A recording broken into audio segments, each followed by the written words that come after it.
So yeah, ISC is live. I'm heading out to. So by the time you see this tomorrow, if you're watching this on YouTube, I will be on a ship. And intro for YouTube bed. All right, I'll make the bed. I'll make the bed.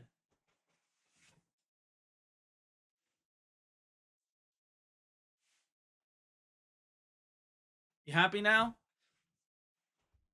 I've made the bed. Are we feeling better? Are we more comfortable? Does it feel more like a proper like setup for everybody now? I'm sorry. Okay, are we good? Good. So anyway, before I was rudely interrupted, I have not seen ISC. It just came out for me. I don't know when it came out, but my phone died, so I didn't see that it came out. And I'm seeing all these things in Discord that this is like a new low. This is really bad, so on and so forth. And it is essentially the last 2 minutes of CitizenCon 2951, 2021 CitizenCon. So we will start with that and then move to 2023 out of content ISC. Okay? So this is, what is Rastar? What is Rastar? Rastar is our work-in-progress tool for planetary locations creation and edition. The name stands for a mix of RTS, the game genre, which takes the inspiration from its map editor system, and Star, as, well, you know. Its goals are to replace our previous placement system based on prefabs to a better object container-oriented solution. Rastar is a buzzword to sell ships? No, it's a buzzword to sell your dream of being able to own a base. Well, and sort of to sell a ship, right? Previous system was based on prefabs. Any changes to location was source of issue. So once again, needs to re-enable this is from 2021 to have things like missions or shops to work again. With this new system, any change will be easily manageable and won't require us to redo work when a change is made.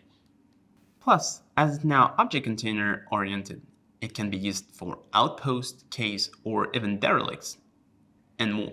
Outpost, caves, derelicts, or more, okay? So the idea here was, you guys remember they wanted to like make racetracks on planets, things like this. This tool is what enabled them to do all of those things, because if they ever made a change to any other part of the planet tech, which was something that was in this video earlier, they didn't have to worry about it, right? It works as a modular system, where locations will in fact be made of small elements that will be placed just like you do in City Builder RTS editor. And a matter of... Oh god, and in the 2021 one, they showed the outposts that we still don't have. These are the outposts that are in Pyro. A minute, we now have a new location where we can now create a bunch of cool gameplay. Let's go to Mark, who will tell us about the connector system. Thanks, Morgan. So, I'm Mark. I'm also a tools developer for the PlanTech team. Do you know what's better than placing everything by hand? Not placing everything by hand. In order to do that, we use what we call connectors. Basically, artists create small parts of homesteads that we can then snap together. Every part is modular, so everybody laugh at the joke. We can interchange multiple ones in order to have procedural homesteads. Every change is very simple. We can change like the whole inside of a homestead, or only a building that is a part of the homestead. In that way, it's very easy to make a lot of different buildings. I'm the joke. Once something is connected, it is considered a part of the whole. So it moves as one, it can be deleted and changed, and it's basically all for connectors. So back to you, Morgan. And last but not least, some of you might have noticed that the UI is not looking quite like an engine UI. And that's normal, as it's based on our in-game UI tech building blocks, and that for a reason. Well, today it's being used by our developers. One day, when it's ready and been thoroughly tested internally, we'll make a version available to you, the player. And that was in 2021. And that is them continuing to sell this BS. Like, doesn't it feel like he's got like a gun to like on his, like somebody's behind him and saying, say the thing. Tell the backers that they'll be able to use it one day, when you fully well know that it'll be years and years and years before they do. Like, it's years before now is what it feels like. Rastar is what will make you a pioneer. Right? Rastar will make you a pioneer. Well, pioneer's not in progress. And I guess this is the end here, and we'll see what actual Rastar is. Now, again, I have not seen Star Citizen. I have not seen Inside Star Citizen. So I'm told that this is what Inside Star Citizen was. Let's see if we've shown you today, and we'll see if my Discord's a bunch of dummies, which we know they are, or not. We hope you enjoyed the rest of Digital Citizen Con.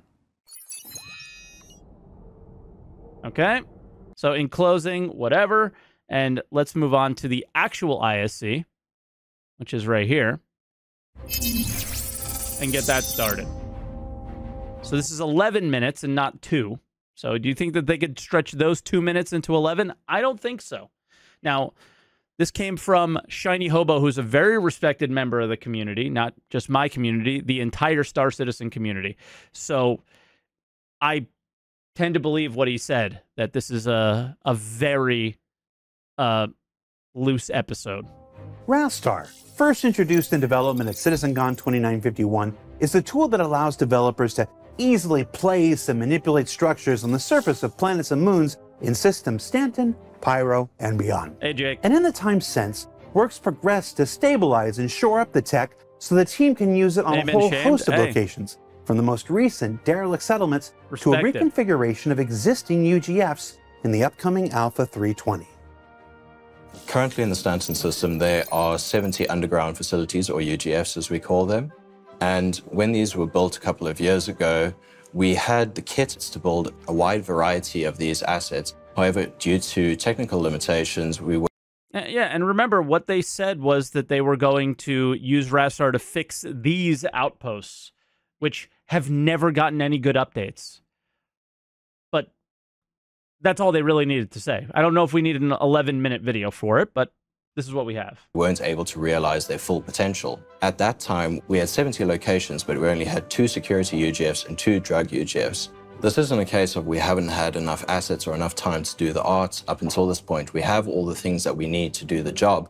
The Rastar tool has really just allowed us to take this to the next level. We are now able to go back and to revisit these 70 locations to create a wide amount of variety in there so that each location doesn't look like a copy-paste version of the other. All right, well, I hope we see the versions of that in this video. I will give you some context to this.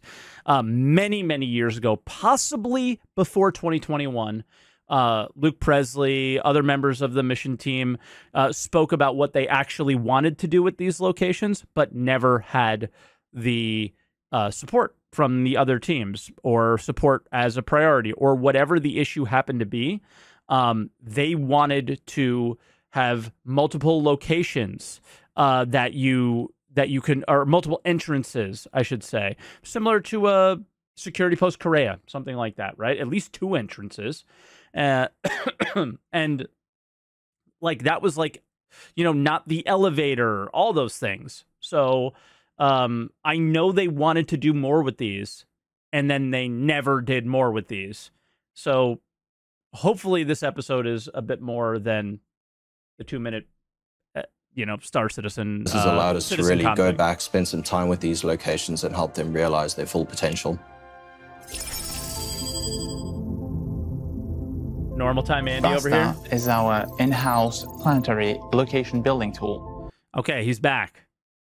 We use an RTS placement system combined with modular elements to allow the artist to build locations at the surface of planets and celestial bodies.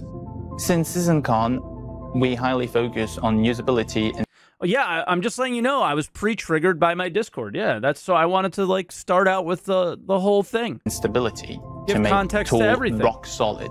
It's a small project by 3 people, Mark, Nice, and I. and we are excited for the developers to be able to use it now.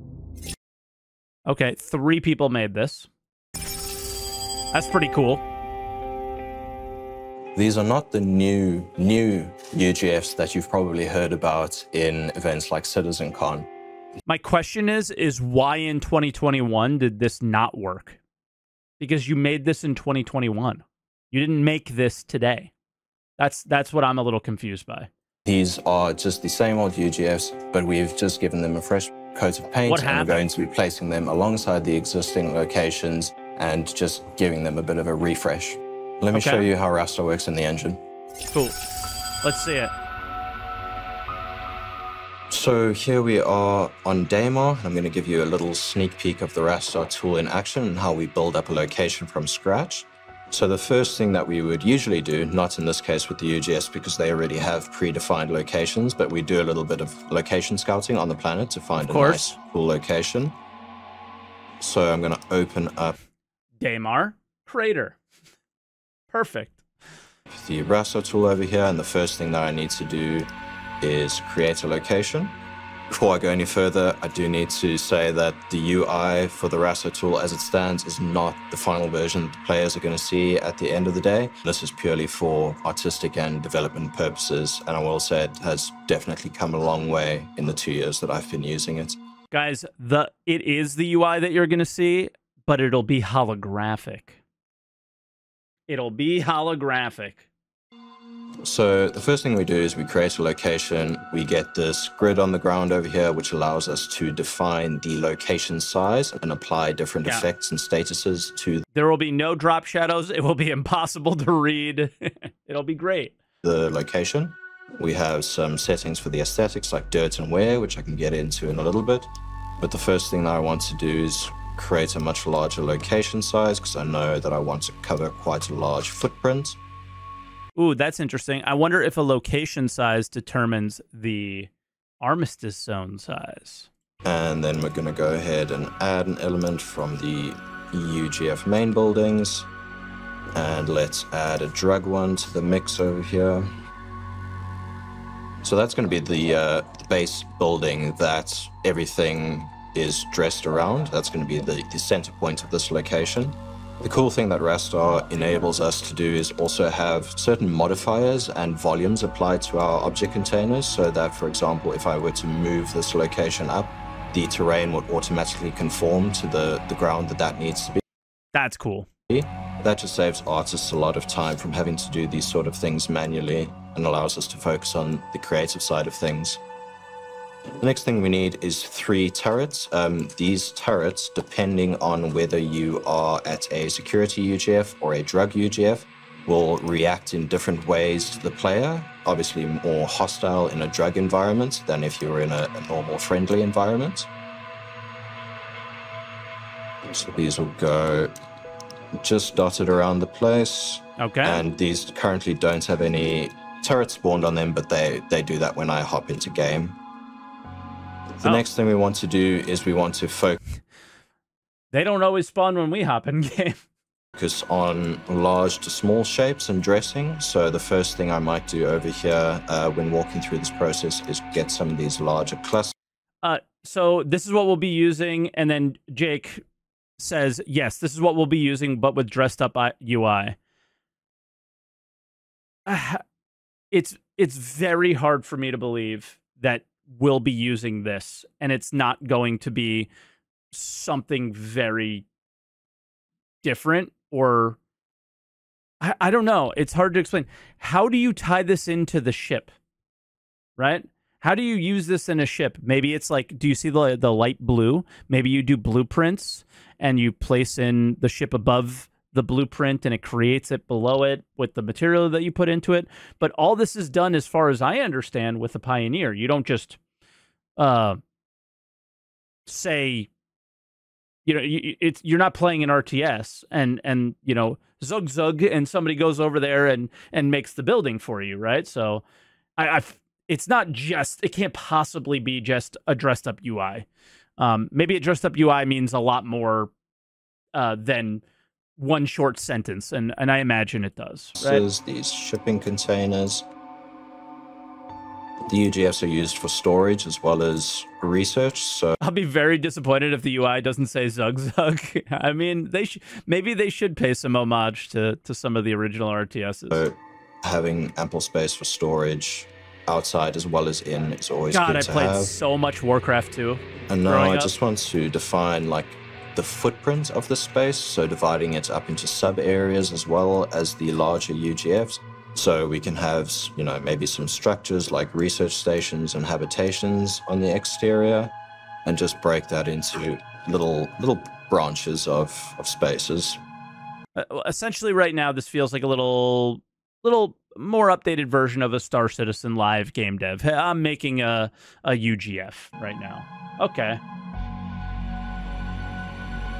We might have one over here, and then maybe let's spread this location out a little bit. Maybe let's have a little bit of dressing near these turrets. So I'll grab one of these clusters. Cool thing. Yeah, I mean, it could be a blueprint system and then fly over there and drop the resources, drones fly over or something, or it's some other system we haven't learned about yet. Exactly. Like, I think, you know, obviously we love Jake here and everything, and it just has to be more than, you know, you read one little sentence and it doesn't seem like a lot to dress up the UI, but it has to involve a ship, right? So it's got to be a little more than just that, you would imagine. With Rastar, you can also do like quick rotates before you... Maybe it doesn't involve the ship anymore. You play stuff, so you have a good idea of what stuff is going to look like before you do. Just like to get a little bit of unevenness to the terrain over here, helps things from feeling too flat. And let's get one of these largest... Jake replies, well, of course there's other design elements, but someone was asking if this is the system we will access, to which I answered, yeah, I'm not trying to be like critical of you or anything.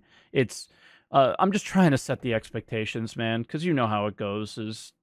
We know that this is a ways away, and it's quite obvious that, to me, it's obvious that this system will work with the Pioneer. They wouldn't release it without the Pioneer, or maybe they would. But currently, I doubt they would without the Pioneer. So you kind of have to guess that if the Pioneer isn't in production, very large ship, will take a long time to be in production, then it's doubtful that we would see Rastar in our hands anytime soon. So it's got to be a little more than just that. But yeah, obviously it was a fair answer, but one little sentence, they're going to clip you out, Jake, and they're going to hold that against you. So it may sound like I'm going after Jake, but I'm actually hopefully protecting Jake from any additional hate than he already has to deal with. In the back over here, these sort of like chimneys. So this is how I would normally go about creating like 3 distinct, separate locations, even within one larger point of interest.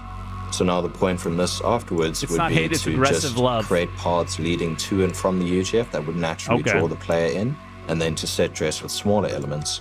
So there's some more functional things that I do need to do first. For example, the UGF does come with these 3 floodlights, but we might need extra areas of illumination elsewhere. So I'm going to go ahead and place some extra... Oh, yes. Just place the lights that are conveniently wherever my wings happen to be every single time I try to land at one of these things. Floodlights around here. Anyone else? When the Rastar tool is turning red like that, it's just doing a collision check on all of the objects around it to make sure I'm not placing anything on top of each other, and just making sure everything is kept neat and tidy. It is a skill issue, and it's not these lights. It's the tiny little, and especially at night, they're hard to see, those tiny little pointless little things that stick out of the ground. You know what I'm talking about. You know those little things sticking out of the ground. So you know what I'm talking about. Just place it over there, and then if I want it closer, I can always snap it to a surface closer. I hate those things. Now that everything should be able to be visible at any time of day or night, since we are working with a very dynamic time of day over here, now I want some more functional things like roads leading up towards the UGF. So we have these over here. There they are. There they are. Might be a little bit small to see. Just like a generic path that leads up to the UGF. I'm just going to do a quick rotate of these. And then, of course, all of our normal editor functionality is also linked to the Rastar location. So, for example, if I want to align this road to the UGF. Now I can just rotate that, make sure everything's nice and centered and where it needs to be. Roads. Very interesting. Okay, so now that I have my roads placed, I have my floodlights placed, I know I'm not going to be crashing into anything in terms of placing stuff at the Rastar location. Now I can go ahead and do I believe that is roads confirmed, guys. Roads confirmed. Getting in some small shapes, just some scatter around the location. Then I'll go ahead and grab some of the more functional looking things. That one. You've already used. Structure 8. Some big shapes over here that we can surround. Go have the terrain adjust to that. And that thing is weird looking. Bring in some of these. I mean, currently this is like me and my City Skylines playthrough. We're just gonna put a little something over here, a little something over there. Just got to make sure that things aren't intersecting or clipping between each other too much, because that never looks good. And let's start building. That means that this system is dumb enough for me to use it, so we're good. A little bit more. So this is the process that we follow to create a fully fledged location. We set dress all the different elements. We play it from a player perspective, because sometimes scale can be a little bit funny. Not gonna lie though, it's quite wild, like how rudimentary and kind of honestly not that good it looked from above. But when you get to the player scale, like everything's so much bigger and looks really good. Up in the air like this. But this is the general process that we go through in order to create these locations and make sure that they are fun to play, essentially.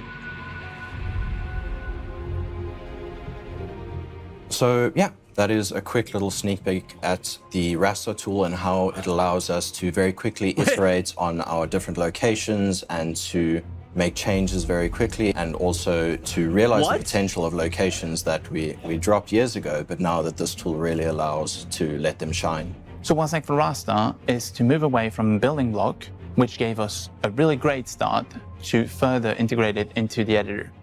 And again, these are not the new UGFs. These are just the new UGFs. Someone from the law or the story department probably needs to come up with a better name for that. But we're not erasing any of the work we've done in the past. We're just building upon and improving. And these will... I'm confused. At the beginning, they made it sound like they were going to redo them. Here, I almost need to listen to that again. There's new UGFs, or they're not the new big UGFs. Like, what is he even saying at the end here? Will sit alongside the big, colossal UGFs when they are released. Okay, let's listen to that again. To further integrate it into the editor. And again, these are not the new UGFs. These are just the new UGFs. Someone from the law or the story department probably needs to come up with a better name for that. But we're not erasing any of the work we've done in the past. We're just building upon and improving. And these will sit alongside the big, colossal UGFs when they are released. Okay, so it's the old ones, the new versions of the old ones, but they didn't show any interiors of the new versions of the old ones. So that means that they haven't started working on the new interiors of the smaller, old ones. So what did we learn this week? Well, we learned that Rastar may still run on programmer art. We didn't learn anything new. But it's a fully armed and operational tool already in use by our developers. That with it, the existing UGFs, limited to only 4 variations until now, are finally realizing their customization potential in the upcoming Alpha 320. There you go. What the... We learned everything from Jared here at the end. No, we literally just learned everything from Jared here at the end. Even if it's 320.x, that is a big deal. So we went from the 4 variations we have now to other variations that we have later.